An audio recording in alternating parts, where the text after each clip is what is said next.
que é desse sorriso significativo, né?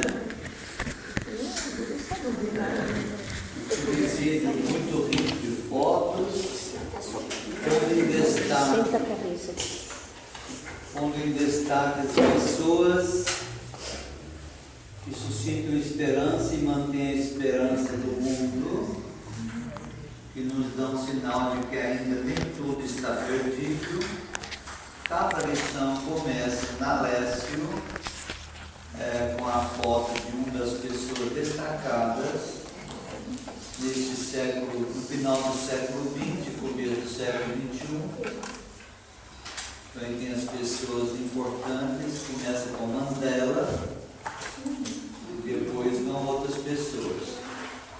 Todos, a maioria deles são Nobel de Paz, né? Portanto, pessoas reconhecidas mundialmente como mantenedoras da esperança. Então, só pelas fotos você já tem uma boa Lécio. Depois, as ilustrações também são muito sugestivas, ricas. A última Lécio é daquele mártir, dos mártires trapistas da Argélia. E, aliás, é o penúltimo. O último é o Ramon Luiz Nieves, famoso também pela pedagogia nova que ele instaurou. Ele e o padre Caetano, também tratando da questão da fome e da escola. Então essas figuras são sugestivas, porque são todos leigos, exceto um monge e um padre. Os outros são todos leigos. Portanto, muito oportuno. Ora, quem é leigo tem que se identificar antes de tudo com os leigos. Então são pessoas que são inspiradoras. A gente não precisa querer receber um Nobel, mas podemos receber um Nobel eterno, que é muito melhor. E no escondimento também é possível. É possível. O caderno, o subsídio, está calcado no Evangelho de João, que está aí na página, na primeira página. Então tem essas menininhas, na página 7. Aí tem as 8 Lécios.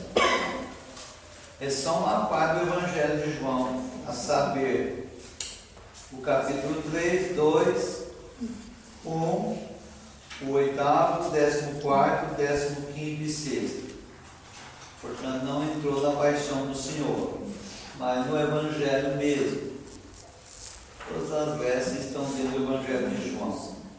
Vocês sabem, o Evangelho de João não é o Evangelho dominical.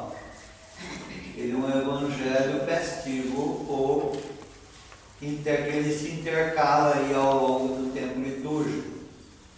O ano A é o Evangelho de Mateus, o ano B Marcos, o ano C Lucas.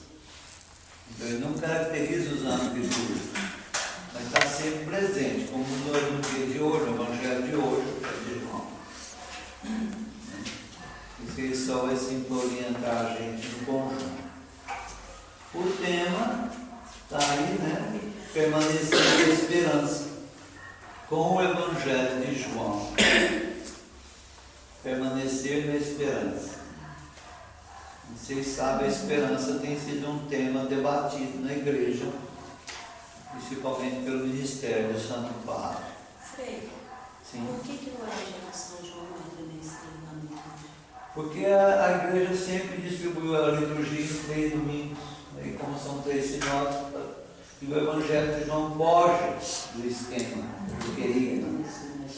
Porque o Evangelho de João não é querigmático, como os outros 3 são. Então, João já é exposição da fé, é uma revelação. O Evangelho de João é um apocalipse, é uma revelação. Enquanto os 3 sinóticos são querigmas, anúncios. Então a liturgia é o lugar de viver o anúncio.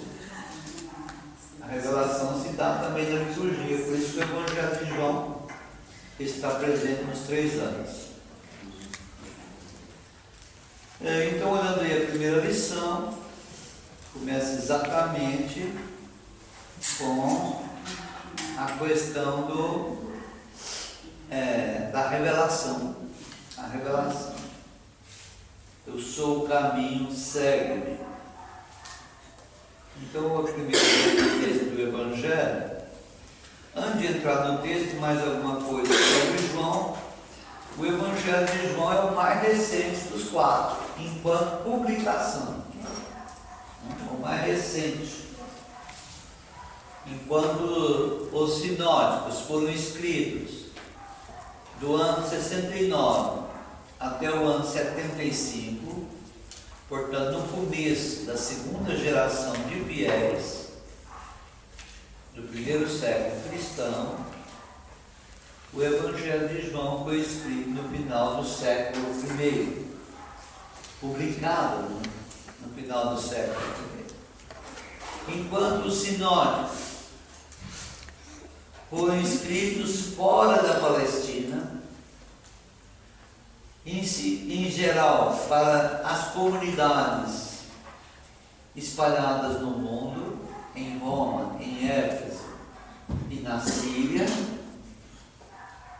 o Evangelho de João foge desse esquema, porque ele é o único evangelho que começou a ser escrito na Palestina, e provavelmente a primeira parte dele foi escrita na Samaria.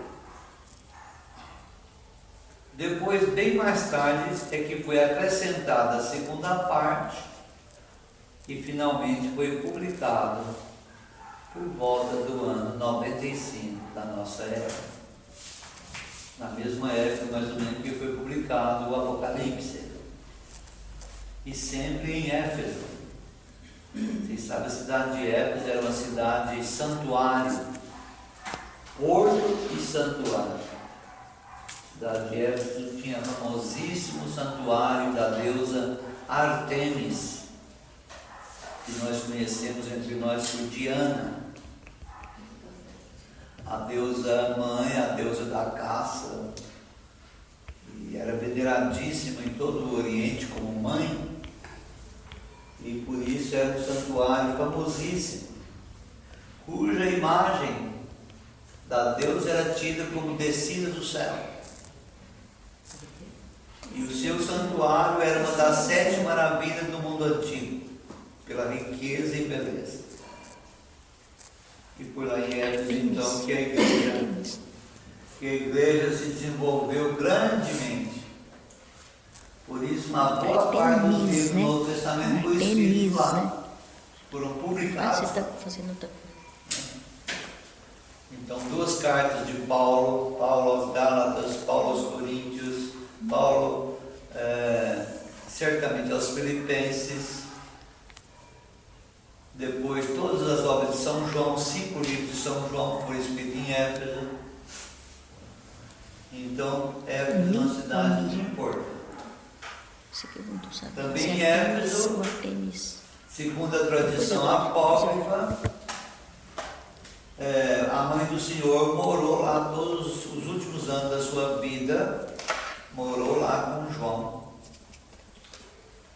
E antes da sua morte voltou para a Palestina. E lá também tem o famoso santuário onde está o sepulcro de São João Evangelista. O sepulcro de João está em Éfeso. Então isso também continua sendo uma cidade importante, embora hoje era só ruínas, não tem comunidade. São ruínas arqueológicas. Não tem sociedade junto dos restos da cidade. Então João, a última etapa do Evangelho de João foi escrita em Éfeso. Então Éfeso, o Evangelho de João é o único, portanto, palestino. E isso é importantíssimo para a gente entender os evangelhos. É um evangelho que não narra parábolas, não tem parábolas,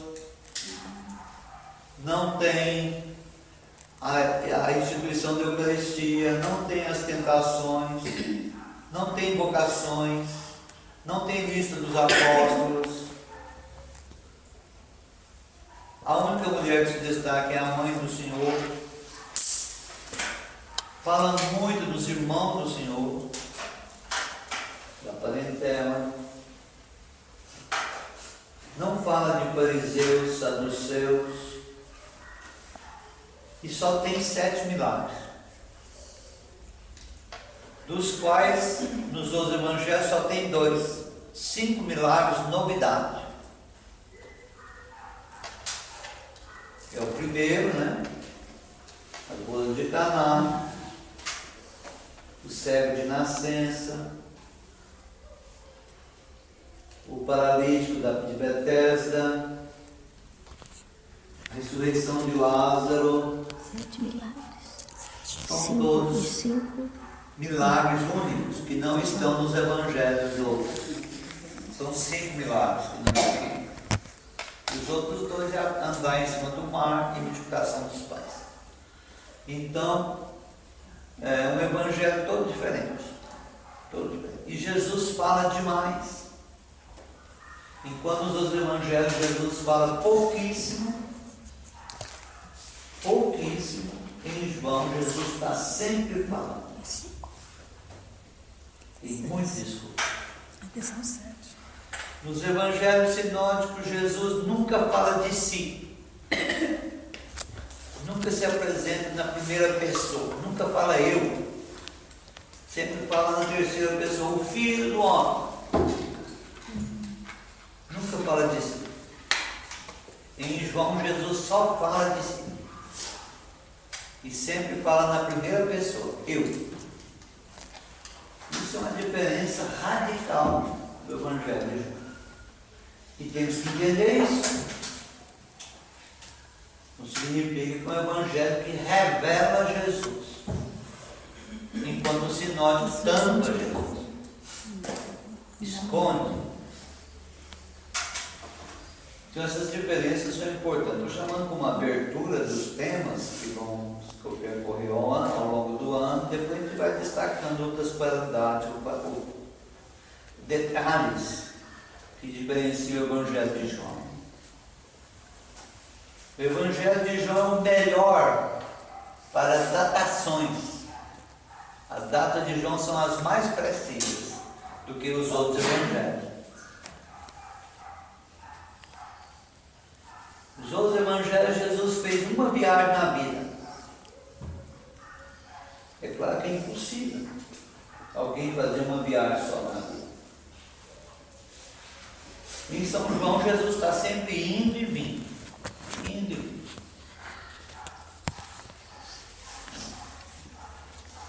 Nos outros evangelhos, Jesus parece que não é judeu. Embora está bem claro que ele é judeu.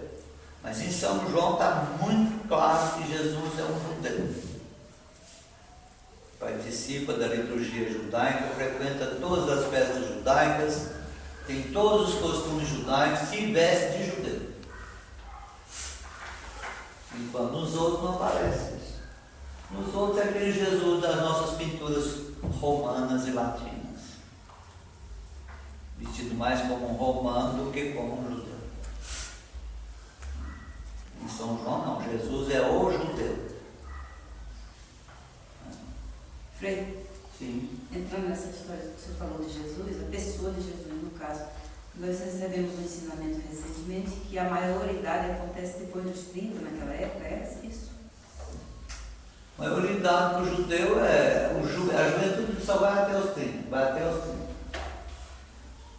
Não é que Jesus recebeu maioridade, ele já era maior, né? Mas no judaísmo a juventude vai até os 30 anos.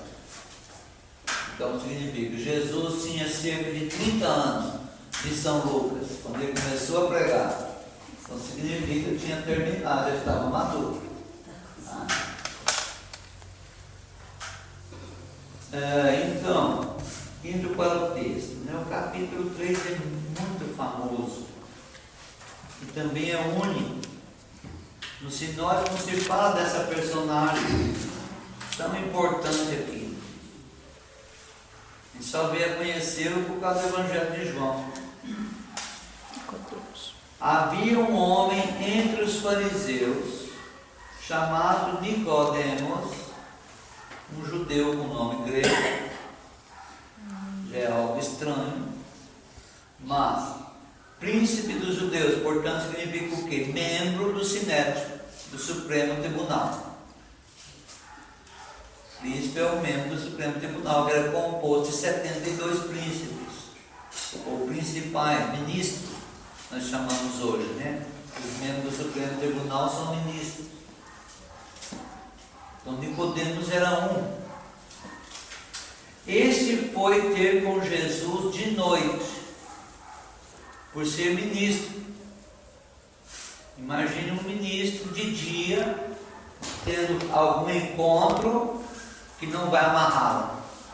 Veja, há pouco tempo aí, o rapaz lá do ministério, né, foi acusado porque acolheu alguns advogados dos condenados. Né? Então ele tem que andar de noite para preservar a sua boa imagem.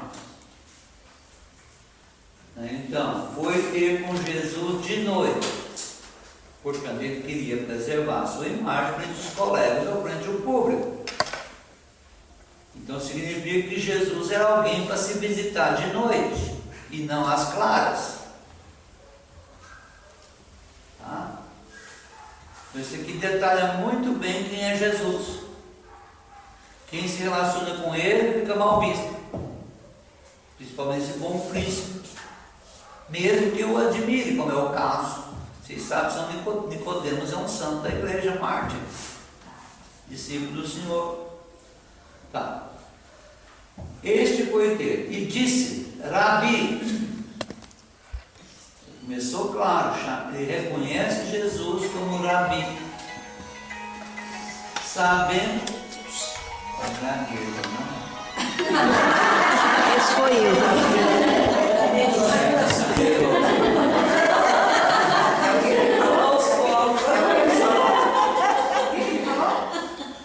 Por favor. Rabi, sabemos que és um mestre vindo de Deus. Olha só, sabemos. Ele falou no plural. Significa, o Sinédrio sabe. Se sabemos, olha, ele é membro do Sinédrio. Sabemos, vindo de Deus. Está bem claro em uma confissão de fé. Ninguém pode fazer esses milagres que tu fazes se Deus não estiver com ele. Portanto, o Sinédrio está bem informado de Jesus. É um rabi, deve ter vindo de Deus porque faz milagre. Não? Jesus replicou: em verdade te digo. Essa é a grande característica de João. Todas as vezes que Jesus faz uma afirmação doutrinal, ou para revelar quem é ele começa com essa frase em aramaico: amém, amém, que se traduz em português em verdade, amém, amém. Então significa: em verdade te digo, quem não nascer de novo não poderá ver o reino de Deus. Ora, lá nos outros evangelhos, Jesus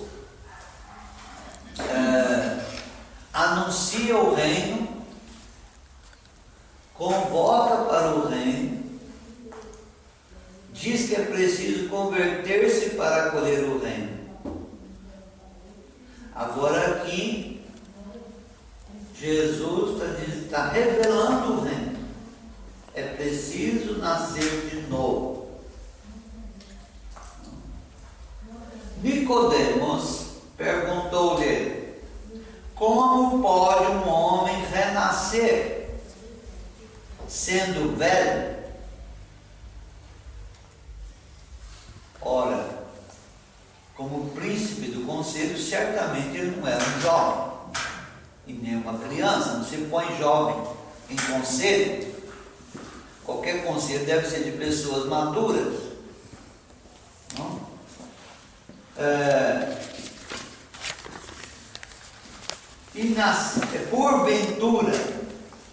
Porventura, pode voltar a entrar no seio da sua mãe e nascer pela segunda vez? Quer dizer, um príncipe se supõe sábio, porque é membro do conselho, fazendo uma pergunta tão tola. Né? Quer dizer, não pegou que renascer é parabólico, simbólico, no máximo espiritual, significativo. É claro que Jesus não está falando de voltar para o útero. O útero só tem dois. É o primeiro e o último, não tem outro. Ou é a mãe ou é a terra. Só tem dois úteros. Então, respondeu Jesus, admirado certamente, de novo: em verdade te digo. Jesus não perdeu tempo de explicar para ele esse renascer, que viu que era uma velha ignorância. Quem não renascer da água e do Espírito, mas Jesus aprofundou mais ainda o renascimento, da água e do Espírito, não poderá entrar no reino de Deus. Ora, lá nos sinóticos, quais são os empecilhos do reino dos céus?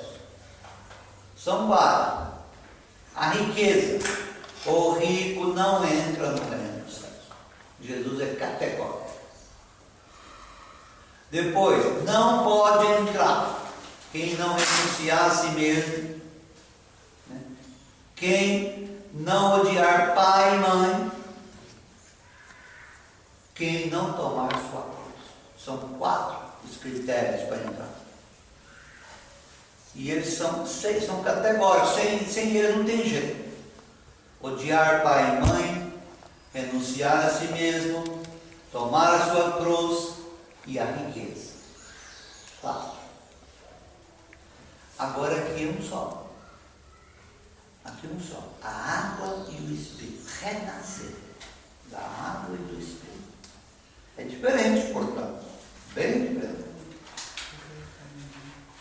Não renascer da água e do Espírito, não entrará ou não poderá entrar. Ora, então é claro que Jesus está desafiando Nicodemo a dizer: você tem que aprender o que é água e o que é Espírito. Né? O que é água e Espírito? Ora, água e Espírito estão onde? Água e Espírito são os 2 grandes temas do começo da Bíblia. Começo da Bíblia. As 2 primeiras frases da Bíblia. O que está na primeira frase da Bíblia? Quem já decorou elas? É bom decorar, hein? Porque no juízo final vai ser perguntado, você não vai saber. Então, no princípio, vamos escutar. No princípio, Deus criou o céu e a terra. Não. A terra era vazia e escura, e as trevas cobriam o abismo, e o Espírito de Deus pairava sobre as águas. Pairava sobre as águas. Gênesis 1, 2. Não? Então significa o que Jesus está dizendo? Você tem que voltar no começo. Tem que voltar para o começo. Começar tudo de novo. Então o mundo, para colher o reino dos céus, tem que começar de novo. Da água e do Espírito. Para começar da água significa que então você tem que se sentir um abismo, um caos, que vai ser lavado pelas águas e que vai ser enchido com o Espírito. Então água e Espírito nos lembra criação. nos lembra vida. Então significa que onde não tem água, não tem o Espírito, não tem vida. Todos sabemos disso, né? Quanta ausência de água, quanta ausência de vida. Então água e Espírito significa vida. Então significa precisa adquirir uma vida nova. Por isso ele falou de voltar, de nascer de novo. Vida nova. Quantas vezes a gente nasce de novo, né? Você chega morto do trabalho, chega cansado do peso de alguma desgraça, vai para o banheiro e toma um banho. E sai de lá o quê? Renovado, vivo. Cadê aquela desgraça toda que você estava chiando? Ficou na água. Foi embora pelo lado.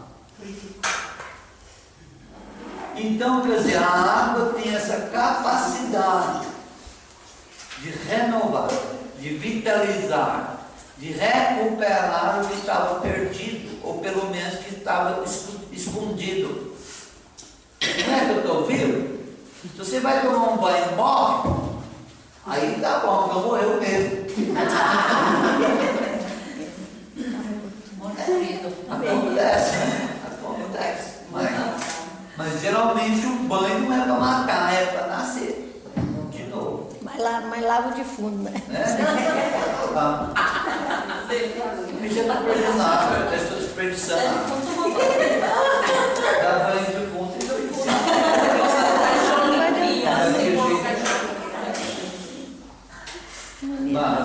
então,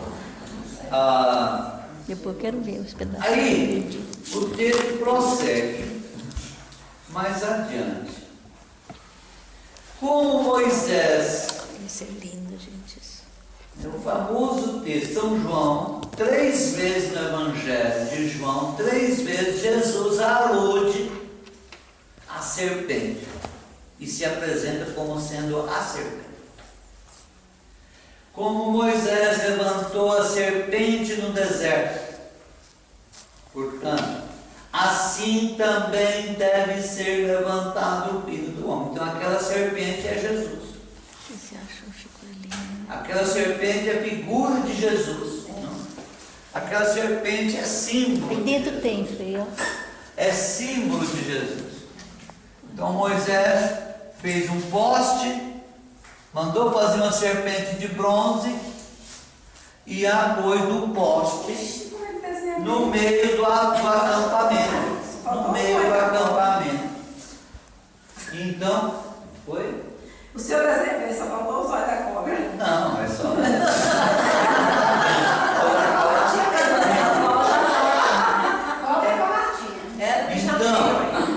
Então, Jesus é essa serpente. Todos que olhar para ele serão curados das feridas da serpente. Todos que reclamar da vida e murmurar, e que vão ser filhos, portanto, esse é o ferimento da serpente, é murmurar, vão ser curados olhando para a serpente de bronze. A murmuração é o pecado, né? Da não docilidade, a dureza da vida. Então, ficam feridos pelas serpentes da vida. E olhando para a serpente de bronze, ficam curados, né? Então, Jesus prossegue discursando para Nicodemos e deixando ele cada vez mais embasbacado, né? Levantou a serpente, assim deve ser levantado o Filho do Homem. Coisa rara em São João é Jesus falar na terceira pessoa de que ele é o Filho do Homem, para que todo homem que nele crer tenha a vida eterna. Com efeito, o Evangelho de hoje, Deus amou de tal modo o mundo que ele deu o seu Filho único. É o próprio Jesus falando dele. É um absurdo. No sinótico, Jesus nunca fala de si. Para que todo mundo que nele crê. Pois Deus não enviou o Filho ao mundo para condená-lo, mas para que o mundo seja salvado por ele. Quem nele crê não é condenado, mas quem não crê já está condenado, porque não creu no nome do único Filho de Deus. Então esse é o Evangelho do domingo passado. Ora, este é o julgamento. A luz veio ao mundo, mas os homens amaram mais as trevas do que a luz. Está lá na entrada do Evangelho, né? No prólogo, ele era a luz. Portanto, todo aquele que faz o mal odeia a luz e não vem à luz, para que suas obras não sejam reveladas ou reprovadas. Mas aquele que pratica a verdade vem à luz, torna-se claro que as suas obras são feitas em Deus. Então vocês veem que de Nicodemos ficou só esse trechinho, porque depois Jesus vai dizer para ele: mas tu és mestre de Israel, como é que não entende essa história de nascer de novo? Depois Jesus vai falar do Espírito, mas só isso aqui já é muito oportuno para nós. Em verdade eu te digo, quem não renascer da água e do Espírito. Então essa é a exigência do seguimento de Jesus e da salvação. É nascer de novo. É claro que esse nascer de novo não é voltar para o útero, mas é renascer da água e do Espírito. Ora, todos nós catequizados sabemos que renascer da água e do Espírito é uma clara referência ao batismo. Então significa, só é batizado quem se dispõe a seguir o Senhor. O batismo é um ponto alto de quem se põe na via do seguimento de Jesus. Então Jesus está dizendo a Nicodemos: olha, se você, meu discípulo, que vem aqui à noite para falar comigo e ser instruído, quer ser salvo, quer ter a vida eterna, você tem que renascer na água e no Espírito. Significa com o banho simbólico do batismo e com a mudança do coração. A renovação do Espírito é isso, é mudar o coração. O Espírito, os Isso Espíritos. só porque só o Espírito é capaz de entrar no coração humano. Os Espíritos fundamentam a sede deles aqui nesse Nicodemos. Nascer quem não nascer de novo. A interpretação deles, né? Não, nem quer saber, está tendo. É termo, Então, o Espiritismo não entende de Espírito, né? O Espírito não serve para ele, eles não entendem. O negócio nascer de novo. Mas eles não são espíritos, porque o Espírito para eles é outra coisa. Então, quer dizer, não serve de base a interpretação deles para nós. Mas, em todo caso, o nascer de novo significa ter nova disposição de ser conduzido pelo Espírito. O discípulo é aquele que abre seu coração para essa nova ação do Espírito na sua vida. Por isso a importância da pessoa divina do Espírito Santo. Daí nascem todas as devoções em torno do Espírito, porque você o invoca. Não que você não tenha, mas que você quer nova ação dele, trabalhando no teu coração, na tua alma. Porque aquele dizia, o coração humano, só o Espírito é capaz de entrar. Ninguém entra no coração humano a não ser outro Espírito. Por exemplo, um animal não entra no coração humano, mas outra pessoa entra. Vem alguém e te seduz, te diz uma palavra qualquer, e você abre o seu espírito para ele, seu coração. Por quê? Porque é uma pessoa que tem espírito. É o mesmo caso de Satanás. Assim como o Espírito Santo, Satanás tem o mesmo poder de entrar no coração humano. Basta você se deixar seduzir pelos seus encantos. Como é que se seduz alguém? Pelo ouvido, porque o ouvido é o caminho do coração. Então alguém abriu o ouvido, o coração está aberto. Deixou ouvir, está aberto. Se você abre os ouvidos para o espírito do mal, ele entra, é claro. Se você abre os ouvidos para a tua mãe, o que ela te fala entra. Se você abre o ouvido para alguém que lhe é simpático, ele se torna seu simpático, ele te seduz. Porque o coração humano só é aberto, só pelos ouvidos se entra nele. Depois tem os olhos ajudam. Né? Porque os olhos vê a beleza. E começa então o encantamento, depois abre os ouvidos. Então um passinho para a conquista. Um passinho para a conquista. O que é esse mecanismo? É o mecanismo das relações humanas. Relações humanas, principalmente de namoro. Começa com os olhos, depois os ouvidos. Não? Então, para poder abrir o coração. Se o coração se abre, a pessoa se abre. Se o coração se fecha, a pessoa está fechada. Então, tem que ser espírito para entrar no coração. É o tema da missa de hoje. Eu vou escrever a minha lei dentro do coração de vocês. Mas para fazer isso, vocês têm que abrir o coração. Não nada feito. Isso significa a renovação no espírito. Nascer do espírito é abrir o coração para o espírito que vai escrever a aliança nova no coração. O Jeremias vai dizer hoje na primeira leitura: eu vou botar a minha aliança dentro da entranha de vocês, dentro do coração. Ninguém vai precisar falar assim: olha, aprende a lei do Senhor. Mas você precisa mais nada, vai estar dentro. Vai estar dentro. Então, uma pessoa que tem a lei do Senhor para o lado de dentro, ela é renovada. Ela não precisa, ela já nasceu de novo. Nasceu de novo. E isso aqui é o nascimento do Espírito e da água. A água é o simbólico, né? E o Espírito é a realidade. Né?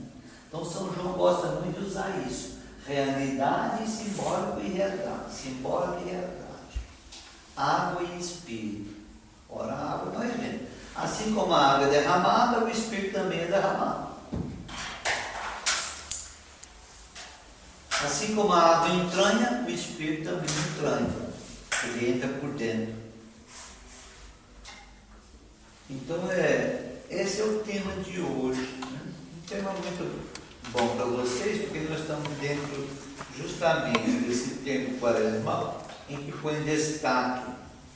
Aí, o comentarista aqui prossegue, né? Veja na página 10, afirma-se que Nicodemos foi ter com Jesus à noite, porque tinha medo, mas o evangelista não diz isso. Não sabemos por que motivo ele decidiu encontrar-se com o Senhor. Talvez imaginasse um debate. Mas para João era importante observar que Nicodemos passava da escuridão para a luz. É claro que quando alguém busca o Senhor, mesmo de noite, ele fica iluminado. Porque os monges gostam do escuro e oram de madrugada? Porque na escuridão você se deixa melhor iluminado. É claro. Né? Orar na penumbra é melhor do que no claro. No claro você se distrai, na penumbra você concentra. Trata-se de um movimento exatamente oposto de Judas, que passará da luz do cenáculo para a noite. Quando Judas sai, depois que pegou um pedaço de pão ensopado, era noite. Significa, deixou a luz para as trevas. Sem dúvida, trata-se de uma interpretação um pouco forçada, dado que o pobre Nicodemo não se dava conta de que estava próximo do Filho de Deus, e nem sequer dava a impressão de ter algo a esconder do seu passado. um bom fariseu, perito, convicto de possuir determinados conhecimentos, por que deveria ele procurar uma nova luz, né? Mas recordamos que no fim deste trecho Jesus fala daqueles que têm medo da luz, para não serem reveladas as suas obras. Ainda hoje entre nós vivem muitas pessoas que nunca se aproximam da luz e vão à procura de muitos expedientes para evitá-la. Tem gente que evita a luz, não quer, prefere ficar na escuridão. É mais fácil, né? Também Nicodemos, talvez sem o saber, recorre a esse pequeno truque. Rabi, sabemos que és um mestre. Ninguém pode fazer esses milagres que faz se não estiver com ele. Então aqui ele está interpretando de modo negativo essa frase, né? Eu interpretei de modo positivo. Nicodemos dirige ao Senhor uma bonita série de elogios, mas o Senhor responde-lhe que poderíamos resumir nestes termos: não, querido Nicodemos, não falemos de mim, falamos de ti. Digamos-lo francamente, quantas vezes em nossas preces, orações, fazemos exatamente a mesma coisa? Senhor, como sois grande, eu louvo-vos com todo o coração, mas suplico-vos, não toques na minha vida, me deixe do jeito que eu sou. A oração não muda em nada a vida da pessoa, pelo contrário, continua pior, mais orante, pior. É o tipo da religião falsa, que é muito comum entre nós católicos, né? A oração não muda a consciência e o coração das pessoas continuam más, tacanhas, estreitas, ridículas, né? E são orantes, vivem com o texto pregado no pescoço ou na mão, mas não oram, porque só faz esse tipo de oração, como se Deus precisasse. Deus não precisa de nós. Ele é essencialmente rico. Nós é que precisamos dele. Então a oração tem que ser essa oração que, Senhor, eu não tenho nada, né? Então isso acontece muito. Vós sois grande, eu vos louvo, mas não me toque. Isto é, me deixa como eu estou, né? Falemos um pouco de vós, isso é suficiente. Quais são eventualmente as sugestões que o pobre Nicodemos pedia para a sua vida, dado que conhecia muito bem tanto, porque ele está ruim, a vida como a lei do Senhor? Talvez desejasse obter algum conselho para viver bem a velhice, e ao contrário descobre que deve renascer, como se nada tivesse prestado até agora, né? Renascer. Nicodemos muito bem sabia que jamais alguém poderia voltar ao ventre de sua mãe. Não entendeu mal a expressão. No texto grego o Senhor diz que deve nascer do alto, um termo que pode significar de novo e do alto. Nicodemos entende essa expressão no seu primeiro sentido. O nascimento da água e do Espírito, o batismo, é verdadeiramente um novo nascimento, que nos faz nascer do alto, para sermos filhos de Deus. Então, nós que fomos batizados, quando éramos crianças, não nos recordamos, é claro, do batismo. Mas este não é um bom motivo para o esquecermos. Talvez agora que somos adultos, tenha chegado o momento de voltar à nascente, para mergulhar de novo na graça do nosso batismo, para renovar seriamente os compromissos, viver como filhos, para compreender que naquele dia aconteceu algo extraordinário, que mudou para sempre o conceito da vida. tornando-nos filhos no Filho, membro do seu corpo, participando da sua natureza divina. Quem compreendeu bem a importância do seu próprio batismo nunca se sente velho, mas também não se sente ferido, porque sabe que na sua vida de filho haverá sempre muitas surpresas, e diante dessas somos sempre como crianças, que ainda devem aprender e, sobretudo, ter muita confiança. Amém. Então, esse aprendizado do nascer de novo, de novo se deixar conduzir pelo Espírito, e o Espírito não é algo que sai de fora para dentro da gente. O Espírito é uma força que está dentro. E essa força vem do Senhor, é dom. Ela não se confunde com as nossas forças, mas age nelas. Tá?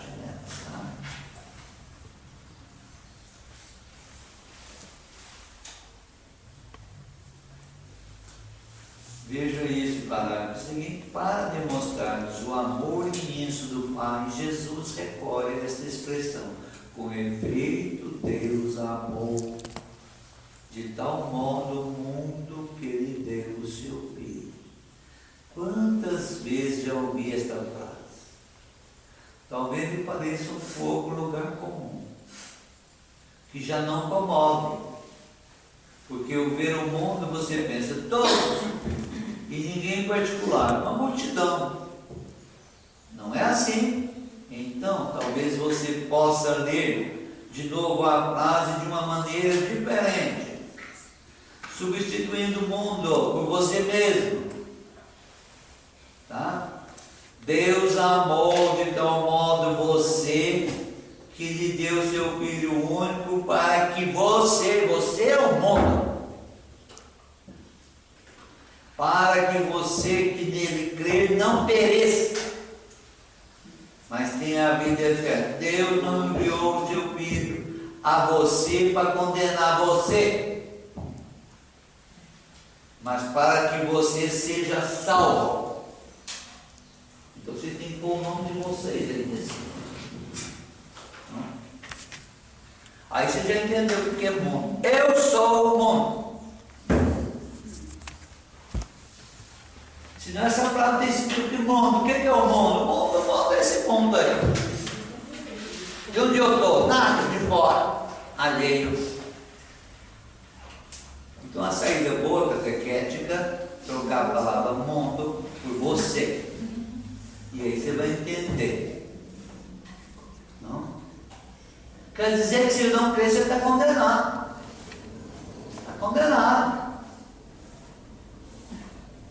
Se o mundo não crer, está condenado. Mas esse mundo é você, não é os outros, não.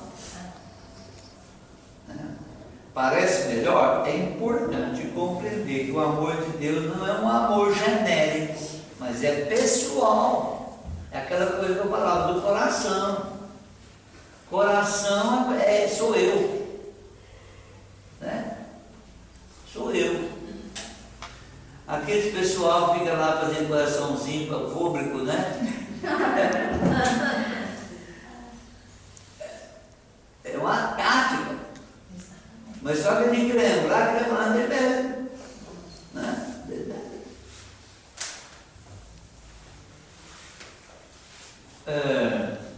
Quando Jesus curava os doentes, não anunciava no palco: agora eu vou curar um leproso. A filmadora.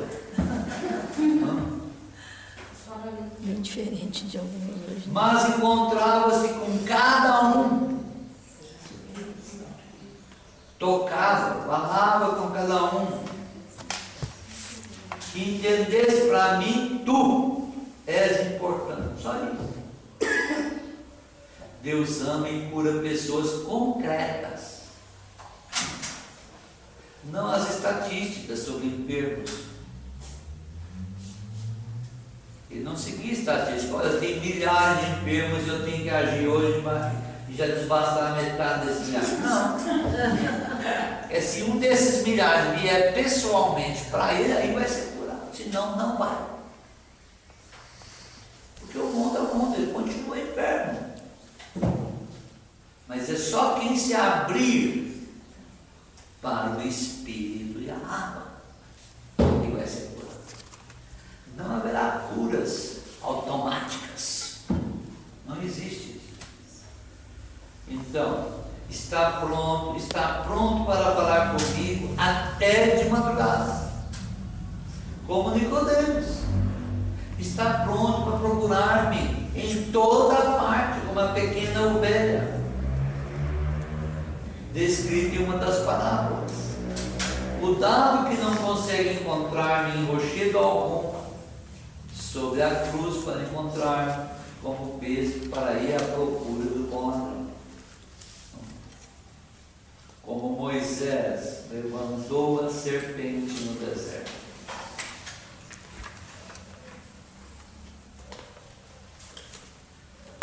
Assim deve ser levantado o Filho do Homem, para que todo homem que nele crê tenha vida eterna. Talvez nos recordemos da cena do livro dos Números, que eu acabei de falar aqui. Israel estava no deserto, chiando e murmurando contra Moisés, por causa do pão e da falta de água. Esse pão horroroso e desprezível, que cai do céu diariamente. Então veja o absurdo do atrevimento, da rebeldia de Israel, que diariamente recolhia o pão do céu e começou a desprezá-lo e a tê-lo como ridículo. Isso acontece demais conosco. Nós estamos mergulhados num monte de pão e desprezando o pão. E murmurando, está reclamando. Está reclamando. Então essa murmuração é a rebelião. Isso aqui é a desgraça. É a rebelião. Então o que o Senhor fez? Enviou serpentes. Todo o deserto está cheio de serpentes, que feriam o povo e morriam muitos. Então logo entenderam que essa serpentezinha não era nada mais do que a serpente que estava dentro de cada um.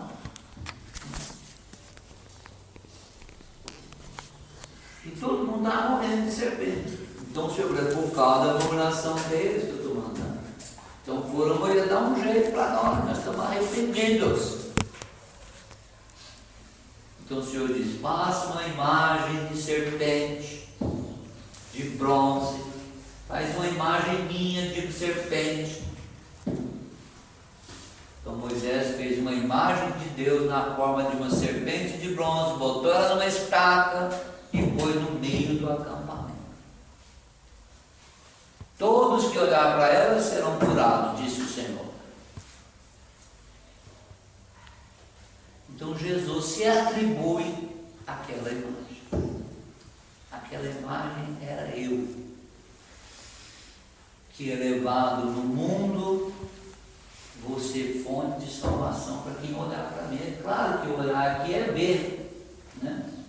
E o ver aqui é poder. Não basta um olhar automático, isso é bobagem. Lá para o deserto, bastou olhar a imagem de Javé. Agora esse olhar aqui é outro, né? Então, Jesus se atribui àquela figura. 3 vezes ele fala no Evangelho: quando o Filho do Homem for elevado. 3 vezes ele usa a figura da serpente e 3 vezes ele usa a figura da escada. Vereis o Filho do Homem, os anjos subindo e descendo no Filho do Homem. 3 vezes Jesus se diz que que ele é a escada do sonho de Jacó. Que Jacó viu no sonho uma escada que subia da terra para o céu, e lá em cima no céu estava Deus sentado. E os anjos subindo e descendo, ele trabalhando. E ele falou, puxa, eu dormi na porta do céu e não sabia. Né? E ficou admirado. Jesus diz que ele é aquela escada.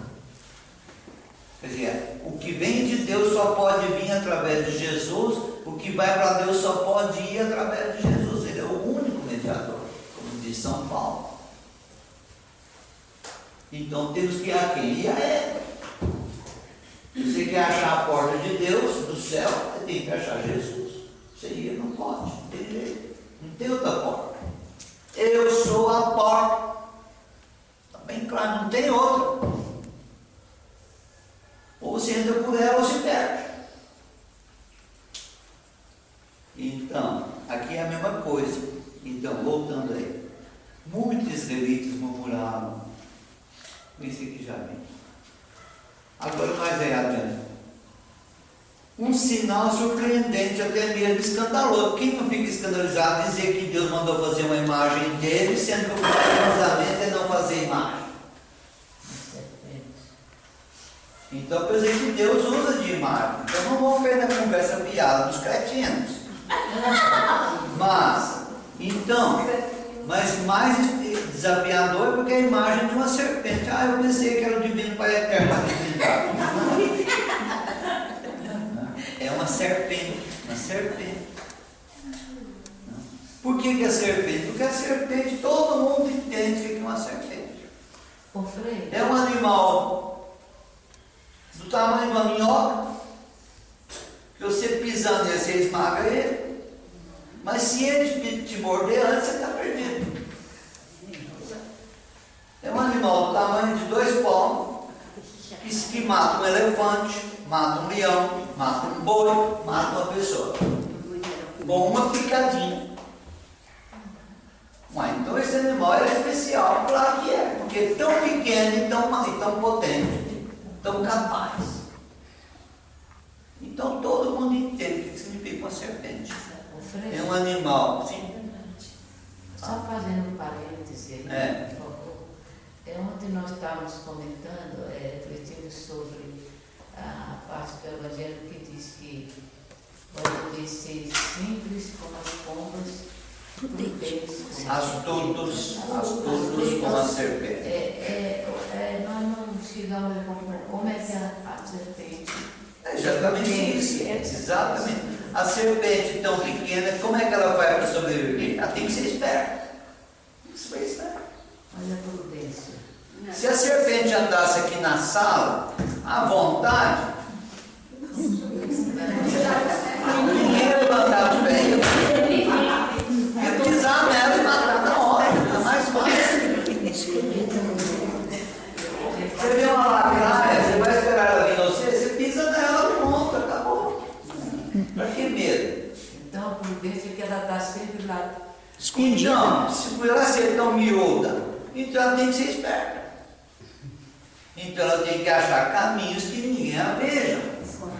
Escondida. Para que ela sempre venha por trás, porque se ela vier de frente, alguém pisa nela. Então ela tem que vir por trás. Ela tem que ser esperta.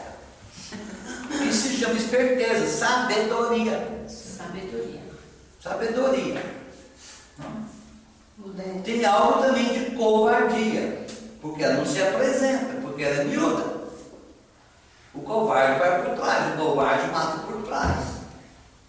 Pega por trás, porque se ele encarar de frente, ele está contra, ele tem medo. Ele não é sábio. A serpente é a figura da sabedoria. Onde que a serpente fere? No pescoço, na cabeça, na mão? Não. Porque vai chegar na tua mão, você vai ver ela. Se for no teu rosto, você a vê, você se defende. Ela vai na parte desprotegida. Daí esperei. O calcanhar. E não é no casco que ela morde na veia, que está acima do calcanhar. Todos nós temos uma veia aqui, ó, visível sempre no calcanhar, é aqui que ela morde. Por isso que ela é fatal. Então veja, a sabedoria é sabedoria. Sabedoria. Você vai para o hospital, não acha as veias daqui, onde vai? No pé. É lá que está a veia, pô. Daí a serpente é o símbolo da medicina. Da sabedoria. E também porque quem olha para ela fica curada, deve ser o símbolo da medicina também. Também, claro, porque o veneno dela é o remédio. O veneno dela cura dela. Como é que você faz o antiofídio? Com veneno. Isso eu nunca entendi. Com veneno. Por isso não pode matar as cobras. Tem que mandá-las para o instituto. Aproveitar o veneno. O veneno. Cobra não tem remédio. Depois que falou.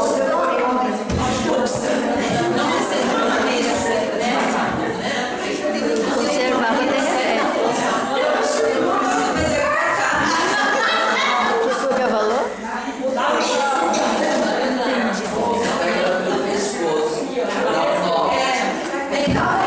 Tem uma maneira assim, você pega assim, pelo que Sim, Pegar tudo. Não, é da serpente. Mas é um fato que aconteceu essa semana com o meu adolescente, que eu atendo, que eu achei interessante quando você falou vomitar a serpente, que é de nós, né?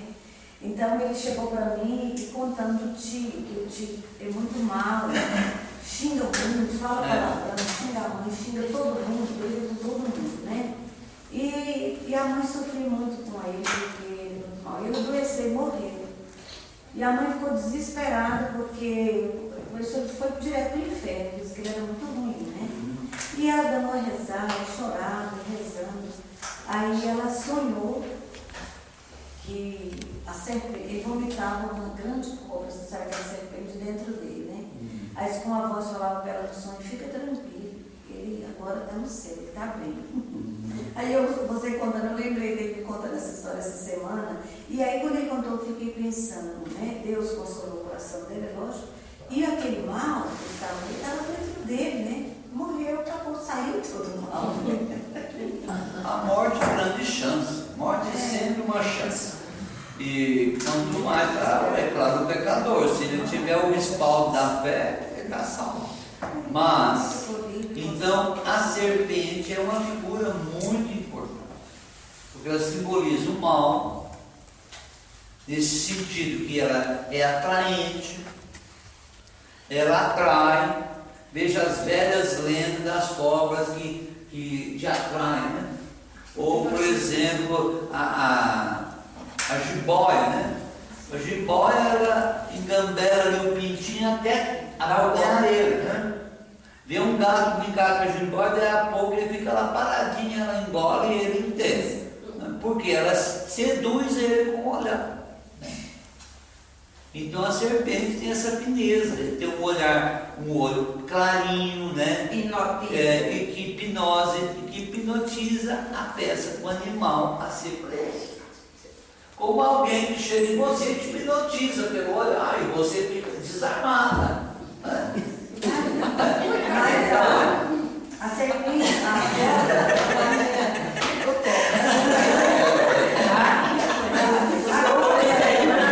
Começa pelo olhar, depois vem a serpente, como ela não fala, ela subia, né? Você se deixa levar, né? Quantas pessoas, por que os rapazes não subiam com as meninas? Chama atenção. Isso é uma coisa própria de animal, né? Assobiar, seduzir pelo olhar, para depois falar as palavras finas, aquelas palavras que entram. Você é bela, você é linda, pronto, desmonta a Quem é pessoa. maníaca mesmo? Eu cantar com você. Aí vai. Você acredita, pronto, o cara não besteira, acreditou. Eu fui hipnotizada, eu comecei a ser hipnotizada pela Sicuri. Eu era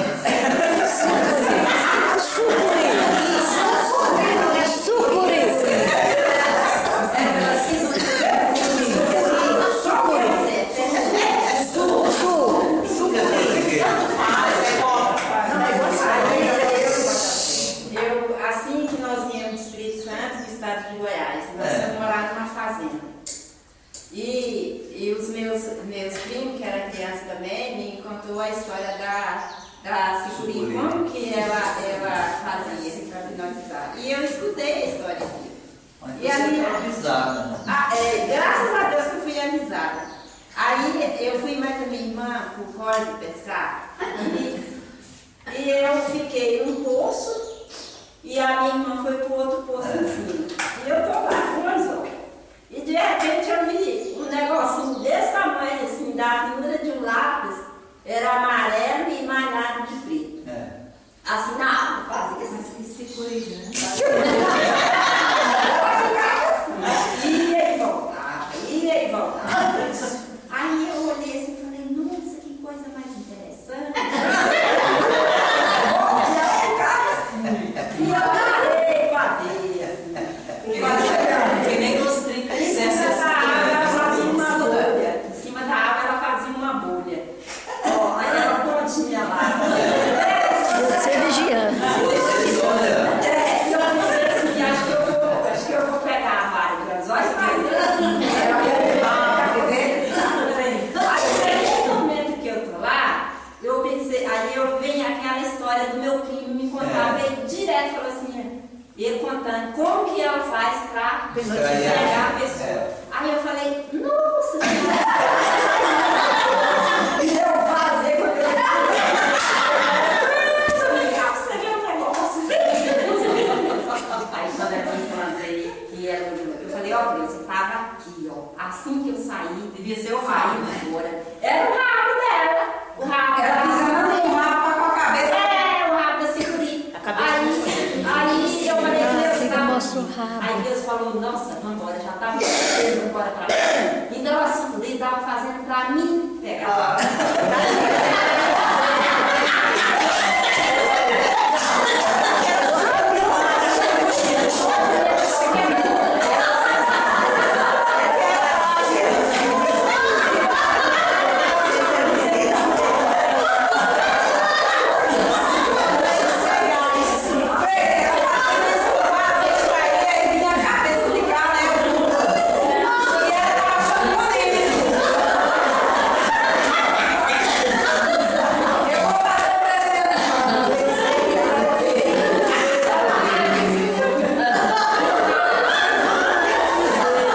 Sei lá, fumaça, esses trem.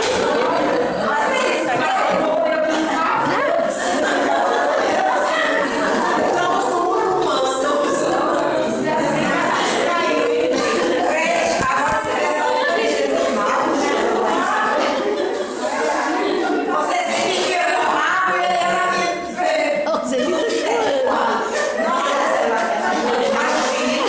chorando.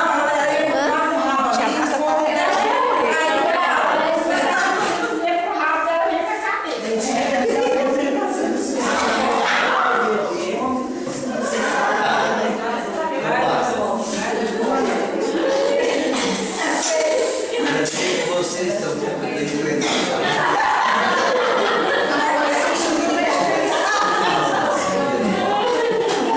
Foi um ensinamento, né, Fê? Quer dizer que o mal vem com o rabo primeiro.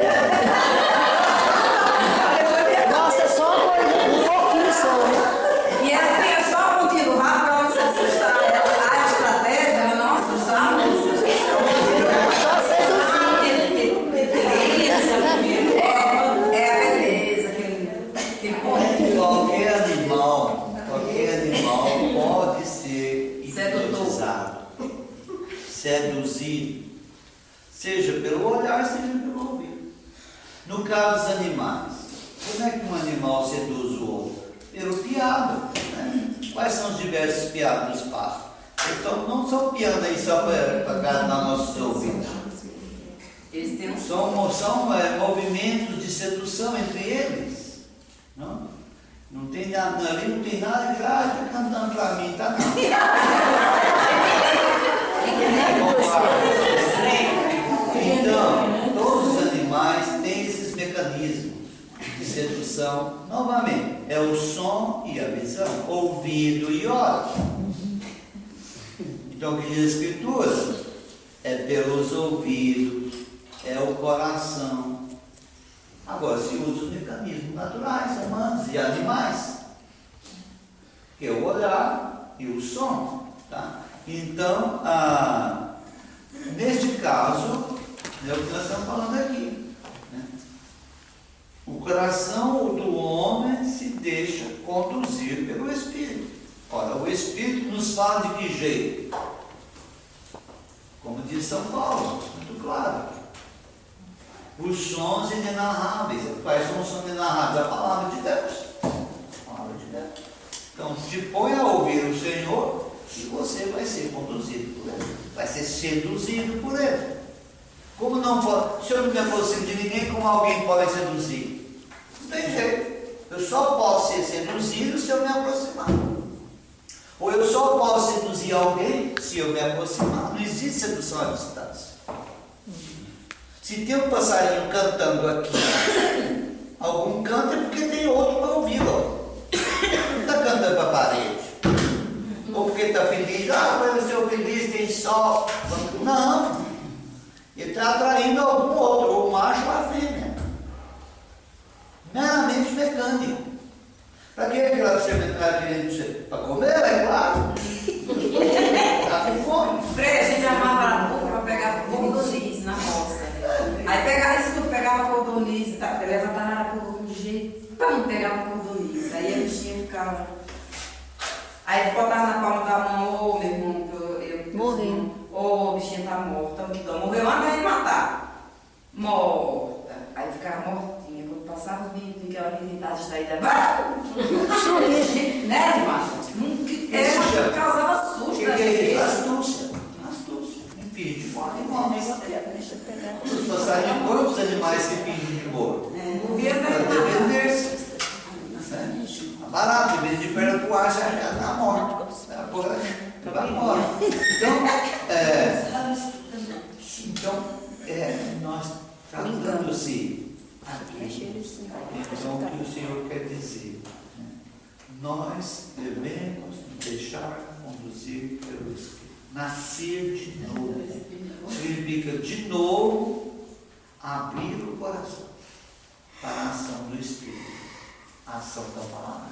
E concluindo, ali na frente, então, nós temos dois textos. O da regra não pulada, que é um louvor, e depois da Constituição, na página 18, lendo o texto da Constituição. E aí tem dois métodos. No final dessa palestra tem 3 perguntas, e no final do texto de Francisco e da Constituição tem um pequeno exercício. Então, artigo 7. Deus amou de tal forma o mundo, que enviou seu Filho único, partícipe da missão de Jesus. A missionária é chamada a tornar conhecidos os prodígios daquele que das trevas nos chamou para a sua luz admirável. Ora, a luz admirável é a vida nova, que brota da água e do Espírito, como vamos celebrar na noite da Páscoa, logo mais. A dar testemunho de Cristo. Ele veio para dar testemunho, explicando a razão da sua esperança. A esperança da missionária. Qual é a esperança? A esperança da difusão do reino. Não para si, mas que ela dá. Por isso ela é missionária. A anunciar o Evangelho em todos os lugares. Qual que é o Evangelho? Essa novidade de nascer do Espírito e da água, que encantou Nicodemos, fazendo uma leitura positiva dele, que eu prefiro àquela negativa, porque o contexto não dá para fazer uma interpretação negativa. Sua missão de missionário desempenha-se segundo as modalidades próprias dos leigos e não próprias de clérigos ou de monges. É o modo laical de fazer missão. Portanto, não vai subir em púlpito, não não vai usar meio de comunicação próprio de igreja, vai usar um modo laical. Aproximação, coleguismo, proximidade, acessibilidade, proximidade. Vizinhar-se, diz o Papa, vizinhar-se. Chamados a abordar, ótimo termo, perfeito termo, abordar. Significa chegar à borda. Abordar é isso. Você está na porta de um banco, acabando de fazer um saque, e alguém te aborda. E você, bobinho, entrega tudo para ele.